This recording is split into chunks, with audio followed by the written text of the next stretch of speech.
Okay guys, meron tayong service dito na Panasonic, no? So meron daw itong error guys, tingnan natin, no? Ayan, on natin. So pag on pa lang guys, nagpa-plus kagad yung H52 error, no? So ibig sabihin H52 error ang error nito, no? So ito guys, ang H52 kasi kadalasan ang naging problema yung board likod. Ito yung board, buksan na para makita natin. So buksan muna natin guys para alin ito ang problema.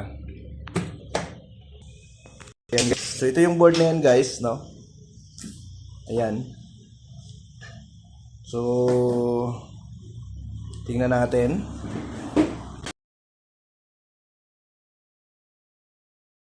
Nyo guys, itong board na ito yun. So ito yung parts guys. Itim na, sunog na, yan oh. Ayan. So sunog na yung parts na yan. So ngayon ang gagawin natin para malaman natin kung yan lang ba talaga ang nagko-cause ng H52. So, first time namin to guys na i-repair, no, yung mga ganitong error. So, papalitan na guys ng regulator, no. So, tingnan natin kung magagawa ba natin, no, pag pinalitan natin siya ng regulator. Kasi yun ang usual guys na nagka-problema. Kasi yung regulator na yan guys, yan po yung nagko-control sa motor, no. So, yan ang nagbibigay ng H52, itong board na ito, no. So, yun nga, repairin natin guys, no. So, baklasin lang namin to guys, papalitan namin to, no. So, meron kaming nabiling pamalit nito guys, no. So subukan natin kung oobra, no. So nandito guys, mayroon tayong in order na parts, no. So medyo mahal din guys yung parts nito. Halos nasa 500 mahigit din yung parts, no. So ito 'yon, in order namin. So tingnan natin kung oobra siya, no. Ayan, no. Yan. So yung regulator na yan ang papalitan natin guys, no. So yun, kakalsin lang namin guys, tapos ihinang namin, papalitan natin, tapos ibibidyo ulit namin guys pag once nakabit na natin para i-test natin, no. Tingnan natin, no. So gagawin muna namin guys, ihinangin muna namin, papalitan muna namin siya ng parts, no guys. Okay, so yan guys, no, nung binuksan natin yung likod guys, ayan, kitang kita yung sunog. So ito yung nagko-cause ng H52 error, no, sa mga ganito. Yan, so sunog siya guys, ayan, no. So tingnan natin kung kaya pa ito ma-repair pag ganito, no. Ayan, so linisin lang natin yung parts na sunog na yan. Tingnan natin yung mga parts na yan dyan guys, kung kaya pa natin siya i-repair, no.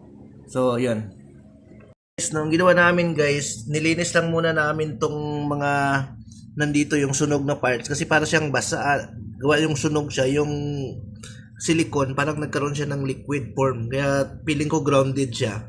So ang ginawa natin, nilinis muna natin siya ito, no? Ito kasi mga resistor to guys, at saka ito yung regulator na sunog kanina.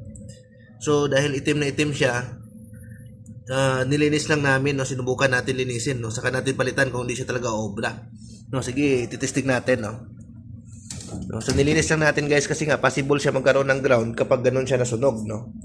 So ipapasaksak natin, tapos tingnan natin kung gagana, no? Oh, saksak. Ayan. So pagkasaksak, i-on natin.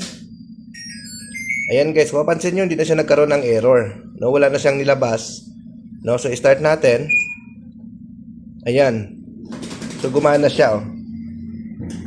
Yan. So ibig sabihin guys, ang naging problema niya, yun lang, yung sunog na yun na parts ng silicone ay nagkaroon siya ng shortage. So ang ginawa natin, nilinis natin siya, no? So yun po ang cause ng H52 error, no. So yun, no. So minsan kaya pa talaga repairin yung H52, no.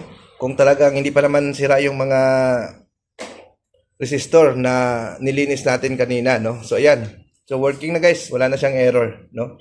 So sana makatulong yung video natin na to. Spin para sigurado working. No, ayan.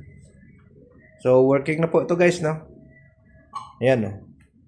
So, yun lang, no? So, kapag naka-encounter kayo guys ng H52, subukan nyo munang linisin lang yung mga parts na yon.